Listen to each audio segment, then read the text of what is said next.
Earlier on in February of 2022, I got hired to work at a neat little berry farm. Granted, that farm has grown and taken shape over the years to coin the name of America's first theme park and the friendliest place in the West. With 4 themed areas, tasty foods and beverages, tame kids rides, crazy thrill rides, entertaining shows, and more, this amusement park has it all.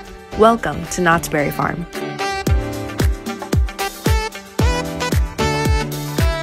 I consider myself a theme park nerd. I love all things amusement parks and love learning the history behind the theme parks I visit. Plus, I'm also a roller coaster junkie, or roller coaster enthusiast. Basically, I love theme parks. Growing up, my family would get us all annual passes to places like Disneyland and Knott's Berry Farm. Since I've been to these parks as a little kid, I grew to love these places even to this day. On one of my first training days for my job on the farm, I visited one of the stores and bought myself a cool book called Knott's Preserved. It's a huge book featuring historical photos and the inside history on the founding of Knott's Berry Farm. This book is also available for purchase to the public, so let's use this book to learn about the history of Knott's Berry Farm.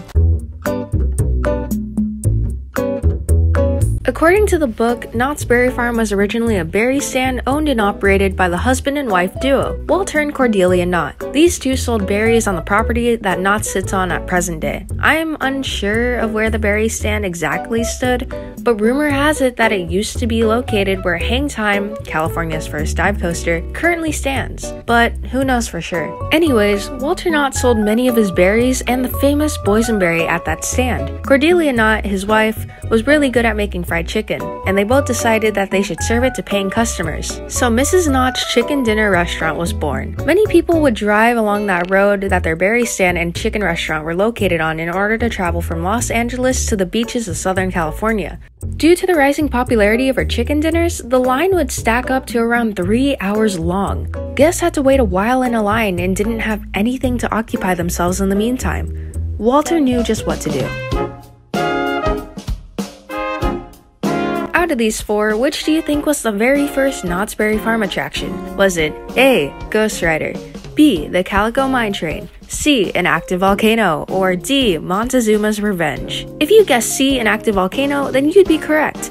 In an effort to expand their berry stand and chicken dinner restaurant, they created a gift shop, nursery, lost and found, near replica of George Washington's fireplace, and a 12-foot active volcano. This volcano could be set off with money that the guests would supply. This attraction cost Knott around $600 to build, but it would quickly repay itself with the popularity and high ratings of guests. But besides the volcano, the attraction that many considered to be the first that guests could ride was actually the stagecoach. Rumor has it that it was once a subject of robbery from the infamous criminal Black Bart.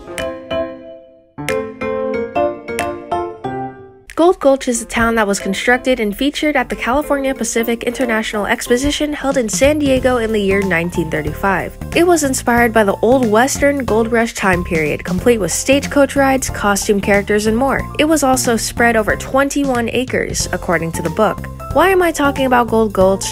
It's because Gold Gulch served as a huge inspiration for Knott and led him down the path of constructing California's own ghost town inside of a theme park. Walking around Ghost Town during present-day Knott's Berry Farm, you could witness so much attention to detail within the buildings and signs and basically everything here. It looks just like a real mining town that you'd find in the deserts of California. It's almost as if Knott went around to different towns collecting bits and pieces from them and bringing everything here. Believe it or not, that's actually what happened. Knott and Swartz drove through California for several months and bought aged sheds, buggies, tools, and pieces of buildings, page 40. They brought it all back to Buena Park and started creating buildings using what they had purchased, page 40. Constructing this grandiose new ghost town was a huge group effort from a large team Knott brought together. Many people had important roles, and Knott gave artist Andy Anderson a special task of constructing life-size dolls for this town that would be scattered throughout on benches, buildings, and even a jail. Anderson would bring many characters to life, and one of those characters would live on as one of the most popular inhabitants of Ghost Town. Meet Sad-Eye Joe. Sad-Eye is a special character because he's the only doll character that you're actually able to have a conversation with. He's located behind the hotel with the boot sticking out the window. More and more buildings and attractions would be put into Ghost Town in the Knott properties, such as the Wagon Camp, Ghost Town Grill, a church, saloon, and more. But I'll save that for an in-depth video on Ghost Town.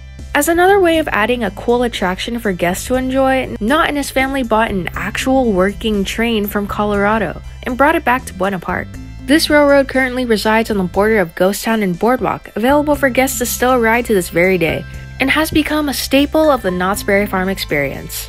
In 1951, Knott purchased a town called Calico. Sound familiar? This town is out in the desert of California and is an actual ghost town. As a kid, my parents would take me to Las Vegas, Nevada, and on the drive there, I would always see this huge hill with white lettering that said Calico. This ghost town is located 3 miles from Barstow, California, and roughly 2 hours from Las Vegas, Nevada. This place used to be an old silver mining town, and Walter Knott bought it and restored it. So Knott owns a fake and a real ghost town.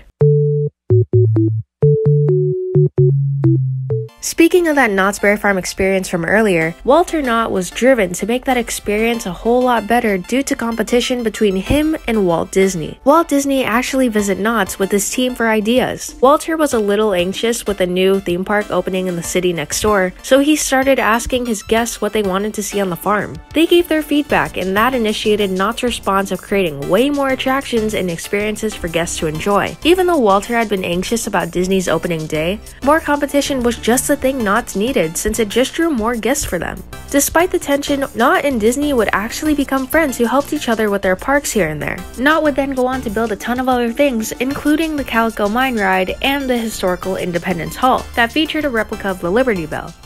With those last few additions to Knott's Berry Farm, Ghost Town and the Knott property at that point had been something that Knott could be very proud of. In 1967, he passed the torch of leading the operations to Marion, his daughter. She was now in charge of theme park operations, the end of an era of Walter Knott, but the beginning of a bold new future for this theme park.